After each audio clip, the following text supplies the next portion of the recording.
Enfim, como vocês podem ver na barra azul aqui no topo da janela do aplicativo, o programa do Microsoft informa que a gravação foi iniciada. Estou realizando este aviso já após o início de gravação e coloquei também por escrito aqui no bate-papo, né, no chat de bate-papo desse grupo de trabalho durante essa reunião, para que todos tenham ciência que a gravação foi iniciada, que se os microfones ou câmeras forem abertos, ficará gravado e disponibilizado sua imagem e a sua voz no ambiente, no portal acadêmico da instituição. Ok? Bom, vamos dar sequência.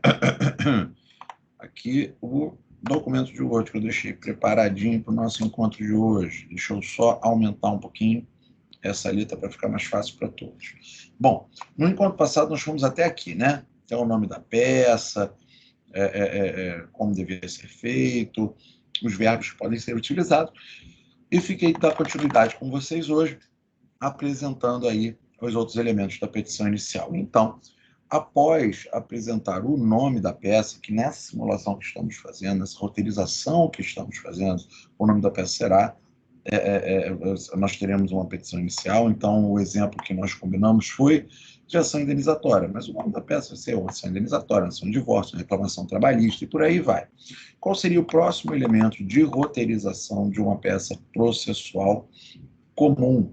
O próximo elemento dessa roteirização ficaria sendo a qualificação do réu, ou seja, a identificação, a individualização daquela pessoa contra quem eu litigo, podendo ser pessoa física ou pessoa jurídica, podendo ser pessoa física, né, um ser humano, determinada pessoa natural contra quem vou litigar, e aí vou precisar estabelecer estabelecer os nossos 8 elementos lá de qualificação. Se for pessoa jurídica, qualificação da pessoa jurídica, aqui, ó, neste caso aqui, ó, vou aproveitar essa oportunidade que a gente está falando de qualificação do réu e dar um exemplo de qualificação de pessoa jurídica. Quando formos identificar e de individualizar a empresa contra quem nós estamos ingressando com uma determinada ação, iremos identificar esses 6 pontos. A razão social da empresa e o nome fantasia. O CNPJ, que é o Cadastro Nacional de Pessoa Jurídica, o endereço eletrônico da pessoa jurídica e o endereço completo da pessoa jurídica, e faremos a indicação de seu representante legal, ou seja, da pessoa física que o administra, que vai estar representando aquela pessoa jurídica dentro daquela ação, né, daquela exordial. O que eu tenho que fazer aqui de observação? Normalmente, quando você ingressa com uma ação, esse item aqui não é mencionado. Por quê? Porque eu não conheço quem é o representante legal da pessoa jurídica. Mas eu preciso colocar esse item na nossa roteirização. Por quê? Porque pode ser que um caso concreto de uma questão de prova, num caso concreto de uma questão de prova, apareça lá que determinada empresa é representada por seu sócio e que você vai precisar entrar com ação contra aquela empresa. Então, assim, nesse nosso roteiro, onde nós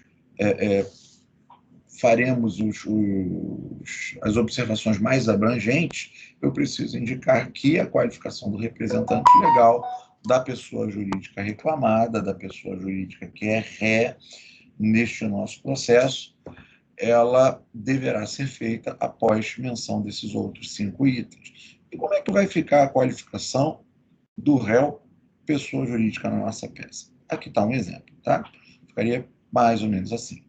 Alfa, comércio de alimentos limitada, ó, equivalente à razão social.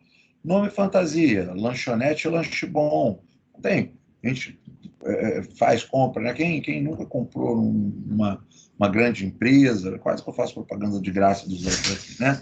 Essas grandes empresas de eletrodomésticos, por exemplo, e aí você vai lá, tem um nome, né, na fachada, quando você está no caixa, recebe a nota de choque, ué, que empresa é essa aqui? Eu comprei no lojão tudo barato, e agora que está vindo o nome de que a empresa é Alfa Comércio de Eletrônicos. Né? Então, você tem ali, né, a diferença, o nome fantasia é o nome que é apresentado, é o nome comercial daquela empresa, e a razão social é o nome que está ali, entre aspas, na identidade daquela empresa, né? Na certidão de nascimento daquela empresa, que está registrado lá na junta comercial. Bom, CNPJ é o equivalente ao nosso CPF, o número de registro da empresa. O endereço eletrônico é um endereço de e-mail e o endereço completo. Avenida, aqui no nosso exemplo, Avenida Rio de Janeiro, 1234, tal, representada por seu sócio. Aí a qualificação do sócio. A gente indica o nome do sócio em caixa alta e faz a qualificação completinha do sócio, né? Brasileiro, casado, comerciante, RG tal, expedido por Félix Pacheco, Rio de Janeiro, por exemplo, CPF, endereço eletrônico, endereço completo. Então, é dessa forma que deve ser feita a qualificação de pessoa jurídica, sendo ela ré, seja lá o autor da ação, tá? O próximo item de desenvolvimento de uma petição inicial é a menção de preambulares. E o que são preambulares, né? Eu anoto aqui no item 8.1.1, são informações ou pedidos que devem ser conhecidos e decididos pelo juiz antes de analisar a pretensão do autor da ação, o objetivo, o ponto de interesse jurídico do autor da ação. E aí, o que nós vamos falar, por exemplo, em preambulares? Você imagina que você comprou um determinado produto, comprou aí uma televisão, e essa televisão você foi lá, buscou na loja, trouxe para casa, mas quando você desembalou, percebeu que a tela estava rachada, a televisão não ia funcionar. E aí você pede lá na loja para trocar, está dentro do seu direito, o direito fala, não, se pira, você comprou assim, agora o problema é seu, não gostou, vai para a justiça. E você não tem condições, tá? Sei lá, vamos imaginar o sujeito está desempregado, mas não tem condições de pagar, né, as custas judiciais. O que vai ser feito? Esse camarada ele vai ingressar com a ação, porque ele tem direito ao acesso à justiça, mas antes, qual é a pretensão dele? Ele está ali acionando o judiciário para quê? Para poder o juiz contar para o juiz a história da compra da televisão dele, dizer, num segundo momento, para o juiz que a TV veio com defeito, para que, no terceiro momento, ele peça ao juiz que a loja devolva o valor da televisão em dobro mais um dano moral, por exemplo. Preciso fazer essa articulação com vocês. Ó, já percebam que quando eu falo, quando você ingressa no judiciário, você precisa, um, contar a sua história, dois, explicar porque você tem direito para depois fazer o pedido. Eu já estou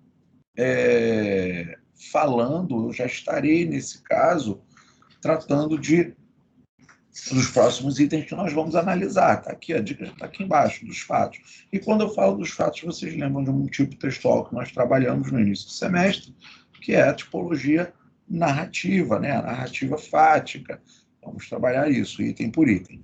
Mas quais são as preambulares? O que são questões preambulares que devem ser arguídas assim que eu apresento ao juiz? Olha, eu, Léo, estou entrando, através do meu advogado Tício, fundamentado no artigo tal do Código Civil, eu venho propor uma ação de indenização contra a empresa Alfa Comércio de Eletrônicos. Preambularmente, eu vou requerer que seja deferida a gratuidade de justiça, porque eu não tenho condições de pagar custos e honorários, mas tenho direito a acesso à justiça.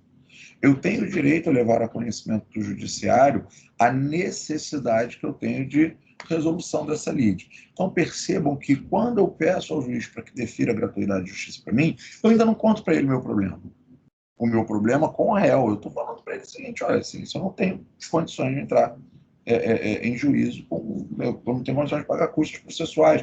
Ou, de repente, imagina, eu vou falar uma outra preambular, que é muito utilizada no dia a dia, a pessoa idosa ela tem prioridade na tramitação dos processos. Então, imagine que eu seja idoso e eu quero que o juiz me dê a prioridade na tramitação do processo. Então, antes de eu apresentar minha pretensão para ele, antes de eu contar a história do meu caso concreto para ele, antes de eu estabelecer uma narrativa e depois uma dissertação argumentativa, eu devo mencionar isso para o juiz, preambularmente, antes de mais nada, informar que sou pessoa idosa, contando com, sei lá, 63 anos, e peço que seja deferida à justiça a benefício de prioridade na tramitação do feito. Então, o que eu gostaria que vocês entendessem, não precisa decorar essa questão da gratuidade de justiça, se vocês não precisam decorar qual é o tipo de preambular, mas eu preciso que vocês já entendam que numa petição inicial, quando nós temos qualquer questão a ser suscitada previamente, antes do que é chamado de mérito, que é vamos colocar assim, aspas, né, guardadas as proporções, que é o problema que eu vou apresentar para o juiz, pode ser que eu tenha necessidade de que ele tome conhecimento e decida previamente alguma circunstância que vai influenciar na tramitação do processo, como a gratuidade de justiça, como a prioridade na tramitação do feito, tá? Outras publicações informar que eu não vou receber intimação na minha casa, que as minhas intimações devem ser entregues ao meu advogado, no endereço do escritório dele, e aí faço essa informação e declino inicialmente. Então, preambulares são questões que devem ser previamente decididas pelo magistrado antes do conhecimento do mérito do feito. E eu coloquei um ensaio aqui de um conceito para vocês nesse material que deve ser estudado, que deve ser salvo aí no computador de vocês, né, impresso, para quem gosta de imprimir, para a gente poder trabalhar uma eventual prova, tá? Então, preambulares são informações ou pedidos que devem ser conhecidos e decididos pelo juiz antes de analisar a pretensão do autor, o objetivo, o ponto de interesse jurídico do autor da ação, se é a pretensão, né? Então, aqui eu fiz um exemplozinho de preliminar, de preambular, né, da gratuidade de justiça, que requer que já seja deferida a gratuidade de justiça a autores que o mesmo não possui condições de arcar com custos processuais e honorários advocatícios, tendo direito ao acesso à justiça que lhe é garantido pela Constituição. Um exemplo simples, um exemplo bem comum na prática profissional. Aqui eu ainda não vinculei artigo nessa preambular, para que fique um exemplozinho mais enxuto, né, mais lisinho. Bom, o próximo item na roteirização de uma petição inicial é a exposição dos fatos. Quando a gente está lá na disciplina de prática jurídica, eu costumo falar para os alunos o seguinte: na exposição fática, você fará uma breve síntese do caso concreto. Ou seja, você vai contar a historinha do que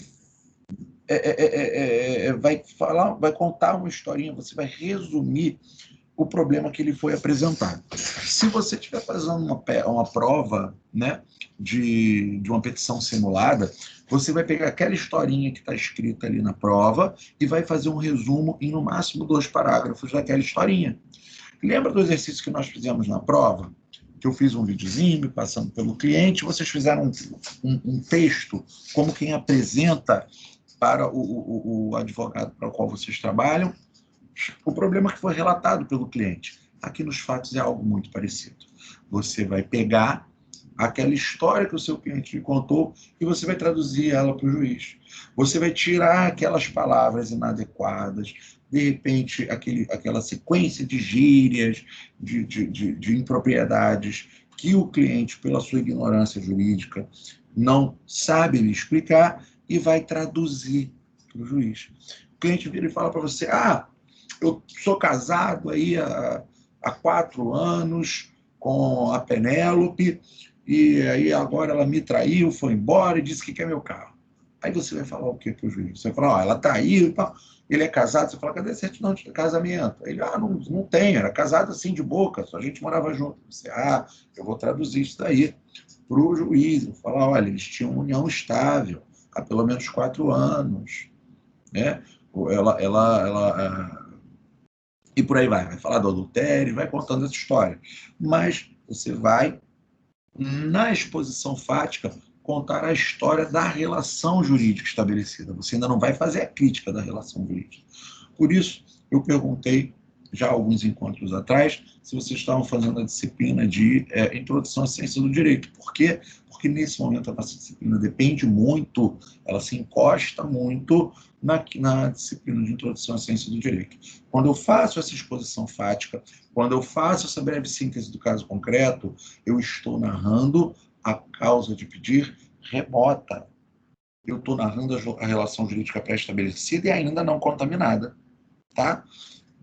Então, aqui, o que devemos entender por causa de pedir remota? causa de pedido remoto é aquela que gerou o direito, a base sem a qual não haveria direito subjetivo a ser requerido. Exemplo, o contrato, o casamento. Quando eu falo assim, trabalho na empresa Alfa Comércio de Bebidas Limitada, na função de vendedor, recebendo R$ 1.200 por mês, desde janeiro deste ano, e pronto. Quando eu conto essa história, você fala assim, não, mulher já vai processar por causa disso? Não falei nenhum item, eu não trouxe ao teu conhecimento nenhum item que você pudesse falar assim, não, agora isso daí ele tem uma razão para processar. Quando eu conto essa historinha da relação jurídica que eu estabeleci com aquele réu, previamente, eu estou narrando os fatos, eu estou narrando a minha causa de pedido remoto, tá? Então, aqui eu coloquei um exemplo aqui do que seria, né? O autor Tício foi almoçar no estabelecimento da Ré no dia 2 de junho do corrente ano, aproximadamente às 13 horas. Foi regularmente atendido e, ao sair do estabelecimento, foi surpreendido por um animal. Vou botar só um animal aqui. Um determinado animal. Quando eu, acredito que no exemplo eu tenha colocado lá um ataque de animal na sequência, eu ainda não revisei isso. Deixa eu ver aqui.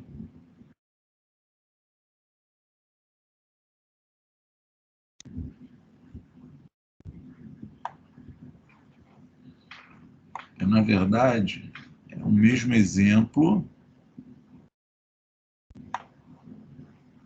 Eu acabei fazendo Ctrl+C, Ctrl+V aqui dentro do item 9. Isso daqui vai aqui para o item 10. Vou colocar mais abaixo aqui.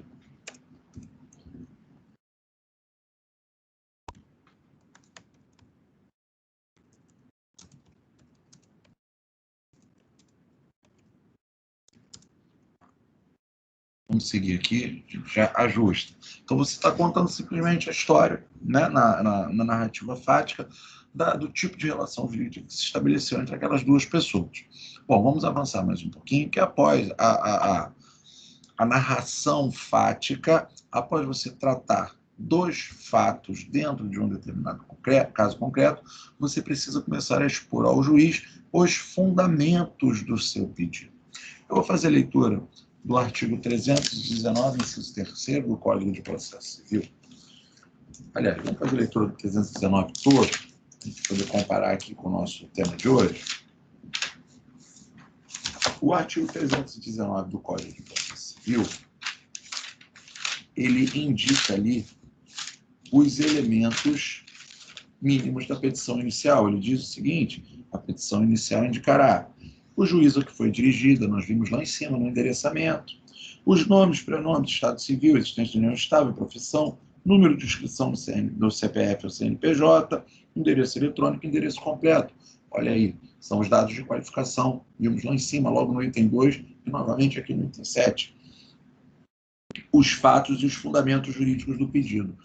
No inciso 3, ele fala que a nossa petição deve conter a narrativa dos fatos e os fundamentos jurídicos. E separa ali, fatos de fundamentos jurídicos. Porque o fato, quando eu narro os fatos, eu estou expondo algo chamado causa de pedido remoto. Eu estou expondo a relação jurídica estabelecida entre aquelas duas partes. E quais são os fundamentos jurídicos? Os fundamentos jurídicos são aqueles argumentos de cunho valorativo que são apresentados, os fundamentos jurídicos, tá, gente? Que são apresentados no corpo da petição inicial, mas de maneira mais próxima, renominando esses fundamentos jurídicos, eles representarão a causa de pedir próxima, que é a crítica que se faz à relação jurídica. Quando esse rapaz aqui, deixa eu ver o nome do rapaz, por exemplo, Tício, quando o Tício saiu do restaurante, um animal o surpreendeu. Aqui eu vou colocar no exemplo que o animal o atacou, vindo a causar algumas lesões, isso, e aquilo. A gente vai criar aqui um exemplo. Quando eu falo do ataque que gerou lesão, essa lesão que foi ocasionada em razão do ataque de um animal, ela vai gerar para Tício o interesse jurídico em pleitear um direito contra determinado restaurante. Então, é esse ataque a nossa causa de pedido remoto. Sem esse ataque, Tício não teria direito de fazer um pedido de indenização, por exemplo. Tá? Então, vamos lá. o que são os fundamentos? Mas outra coisa que nós precisamos anotar aqui é que, ó, percebam que o inciso 3º do 319, que eu acabei de fazer leitura, ele fala de fundamentos jurídicos. Realmente, petição inicial sem fundamentos jurídicos é inepta, ela é inválida, ela não serve, ela é defeituosa, tá? Mas tem dois tipos de fundamentos. Existem os fundamentos jurídicos e os fundamentos de direito. Falarei sobre eles, tá? A causa de pedido. Fundamentos, né? Fundamentos tratam da causa de pedir próxima, são os fatos que geram direitos, são peculiaridades sobre a relação jurídica narrada.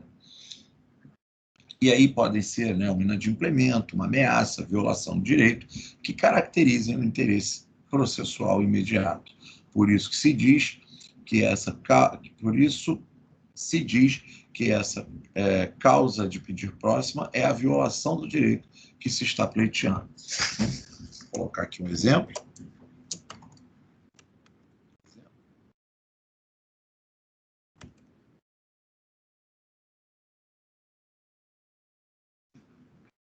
O animal que surpreendeu Tício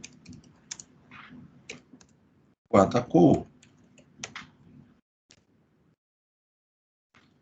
Após o ataque, o garçom roubou alto pediu desculpas ao autor, esclarecendo que o animal pertencia ao restaurante e que somente é solto durante a noite para guardar o local e que, naquela data, esqueceram de prendê-lo, o que acabou por gerar o ataque indevido. Percebam que aí, ó, aquela relação entre Tício e o restaurante, que era uma relação de consumo, que era uma relação, em princípio, imaculada, que não ia gerar nem para um nem para outro nenhum tipo de direito, nenhum tipo de pretensão, passou a gerar aqui para o nosso amigo Tício o direito à indenização em razão do ataque realizado por animal pertencente àquela ré. Tá? Então, vamos também fazer a diferença aí, vamos entender que os fundamentos eles vão ser jurídicos e de direito. Os fundamentos jurídicos, item 10.1.1. Guarda isso aí, né, como eventual prova. Vamos dar uma amarelinha aqui para chamar mais atenção. São os argumentos que se desenvolvem em narrativa para convencer o juiz do direito pleiteado a ser requerido. Ou seja, é a causa de pedir próxima. Ou seja, como vocês já devem ter visto aí na disciplina, provavelmente na Introdução à Ciência do Direito, a teoria tridimensional de Miguel Reale, que ela explicita que a análise que deve ser feita pela ciência do direito, ela perpassa por 3 pontos, quais sejam fato, valor e norma. O fato ou os fatos, você os expõe em narrativa fática no início ali desse bloco da nossa petição inicial, e aquele aspecto valorativo que o Miguel Reale apresenta na teoria dele, ou axiológico, é esse argumento jurídico, é o fundamento jurídico. Então, esse argumento, esse fundamento jurídico que tem natureza valorativa, é o aspecto axiológico que se apresenta ao magistrado, é justamente, né, aqui o nosso fundamento jurídico. Mas, para efeitos de prova, os fundamentos jurídicos eles não podem vir desacompanhados de seus alicerces, de seus pilares. Eu só faço um argumento jurídico porque em algum lugar, dentro do arcabouço jurídico, existe indicação de que aquele fato que foi narrado e interpretado no fundamento jurídico vai gerar para mim um direito. É o pilar, é o sustentáculo do meu argumento. E a fonte primária do direito é a lei. Tá? Então, o que é o alicerce do fundamento jurídico? É o fundamento de direito. E quais são os fundamentos de direito? São as fontes do direito que vocês aprendem lá em Introdução à Ciência do Direito. Vamos dar uma olhada no item 10.2, fundamentos de direito. São informações de onde o direito advém. As fontes do direito são a lei, fonte primária, e ela sempre tem que ter ali no exame de ordem, petição inicial para exame de ordem, você tem que dizer, ó, tem direito à indenização em razão do artigo tal, tem direito à compensação por dano moral em razão do artigo tal, por aí vai, tá? Então, a fonte primária é a lei e outras fontes do direito, jurisprudência, doutrina, costumes, tratados, e daí por diante, tá bom? Então, como que vai ficar aí um exemplo, né? Um exemplo, que eu deixo aqui um exemplo de fonte do direito, artigo 936 do Código Civil, que fala do ataque de animal. O dono ou detentor do animal ressarcirá o dano por este causado, se não provar culpa da vítima ou força maior. Então, em princípio, você tem um animal, tu tem um cachorro, teu cachorro mordeu o vizinho, não importa, a responsabilidade de indenização é sua. Mas o vizinho veio aqui e estava atiçando meu cachorro. Não, tudo bem, culpa da vítima. A vítima atiçando o cachorro, a vítima se comportando de uma maneira, né, inadequada com aquele semovente, com aquele animal. Então, exemplo de redação de fundamentos jurídicos e de direito. Vamos aí pegar esse exemplozinho que nós tratamos da pessoa que saiu do restaurante, foi atacado pelo animal e agora tem direito à indenização. Como é que isso ficaria numa petição? Ficaria dessa forma que está sendo apresentada neste trecho que está sendo exibido neste momento, em razão da falta do devido dever de cuidado com a guarda de animal de espécie canina, da guarda do animal, aqui pediu vírgula e alguém esqueceu de botar, do animal de espécie canina, de porte médio, o autor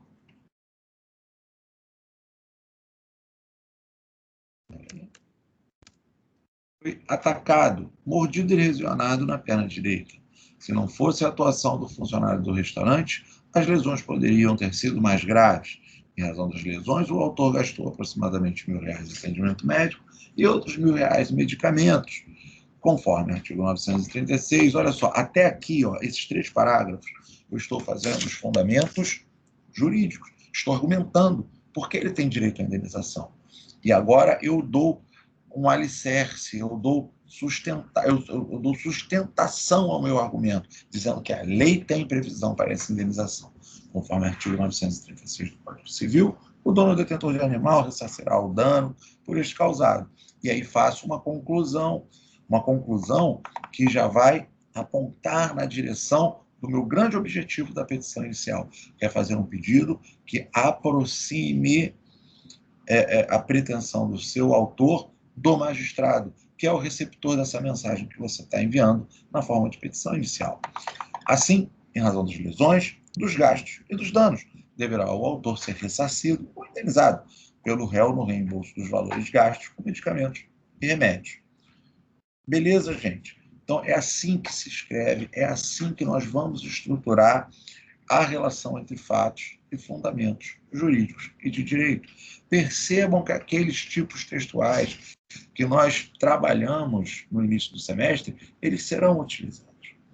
Eu vou iniciar narrando fatos e depois argumentando que direito pode se lhe aplicar sobre aqueles fatos.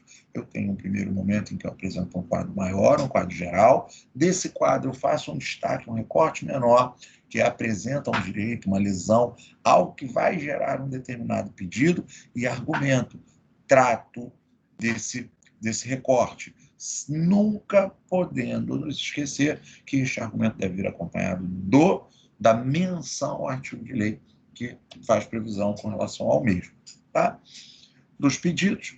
E aí são nos pedidos que eu digo especificamente para o juiz o que eu quero ou o que eu deixo de querer. Se eu quero condenação do réu a um determinado pagamento de indenização, se eu quero que o réu seja condenado à prestação de uma obrigação de fazer, né, vamos dizer, meu vizinho abriu uma janela virada para a minha casa no limite do meu terreno, eu quero que ele seja obrigado a fechar aquela janela e colocar tijolo, porque a lei orgânica municipal não permite que seja feito dessa forma, por exemplo. Então, como ficarão aí os pedidos? O primeiro pedido é sempre, né? Estou dando alguns exemplos de pedidos, né? O pedido aqui de citação, por exemplo, requerendo que o réu seja citado para se defender, ou um pedido de procedência, nesse caso é do cachorro, requer seja o réu condenado a indenizar o autor nas despesas gastas, no valor de R$ 2.000, ou um pedido de sucumbência, que é quando a gente pede para o réu arcar com as custas do processo, né?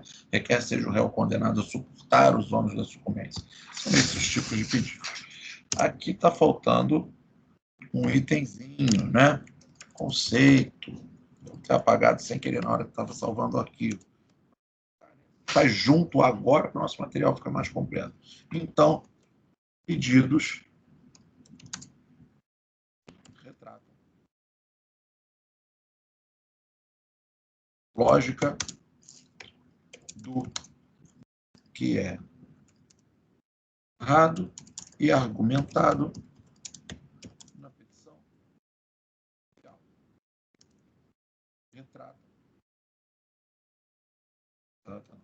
Retratam em cima, expressam a pretensão do autor e apresentam ao juiz o que se quer que seja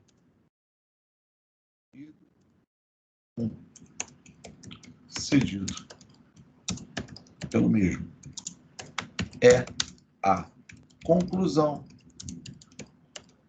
lógica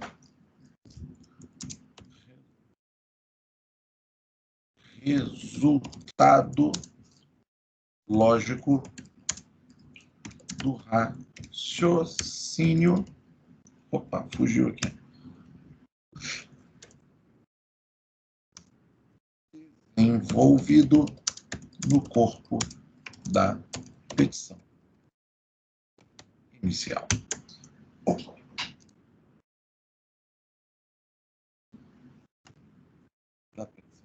Pronto.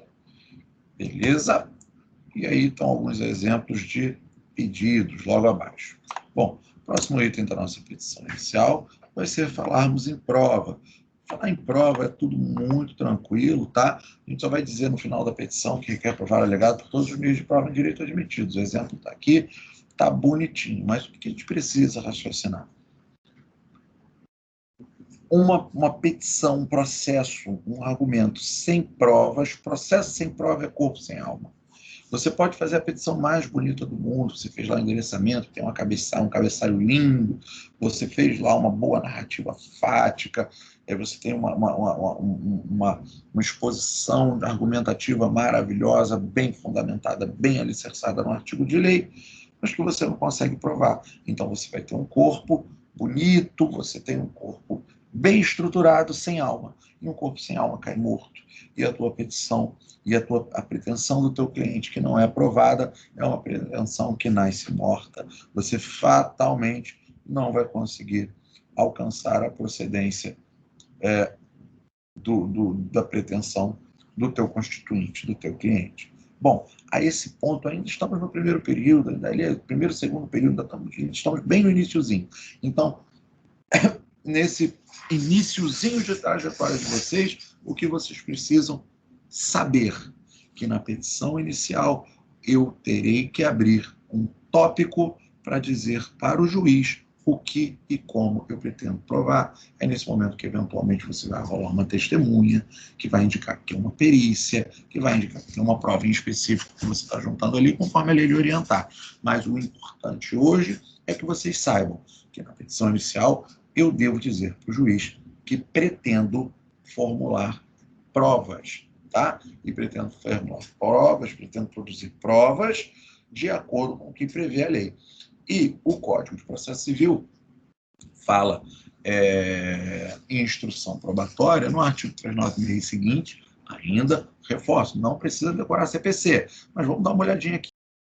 Partes têm o direito de empregar todos os meios legais, bem como os moralmente legítimos, ainda que não especificados neste Código, para provar a verdade dos fatos em que se funda o pedido ou a defesa e influir eficazmente na convicção do juiz. É o que diz o Código de Processo Civil. Então, qual a maneira mais simples, mais enxuta de fazer o requerimento probatório? Aqui no exemplo, requer provar o alegado por todos os meios de prova em direito admitidos.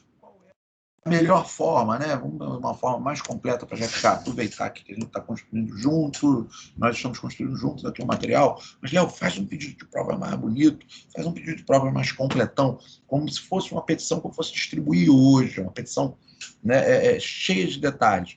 Eu poderia fazer assim, provar o alegado por todos Os meios, a mesma coisa, tá? Só vou completar. Meios de prova em direito admitidos, sejam elas documentais, periciais,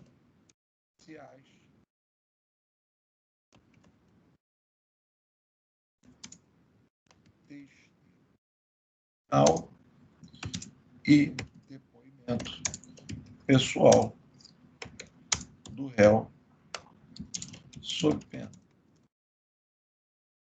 de revelia, tudo na forma do artigo 369 do Código de Processo Civil. Viu, gente? É um outro exemplo de requerimento de provas mais completo, né?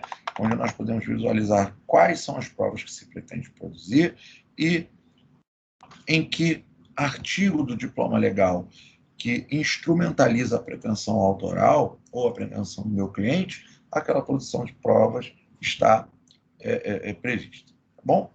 O penúltimo elemento aqui de nossa petição inicial é a informação, a atribuição de um valor à causa.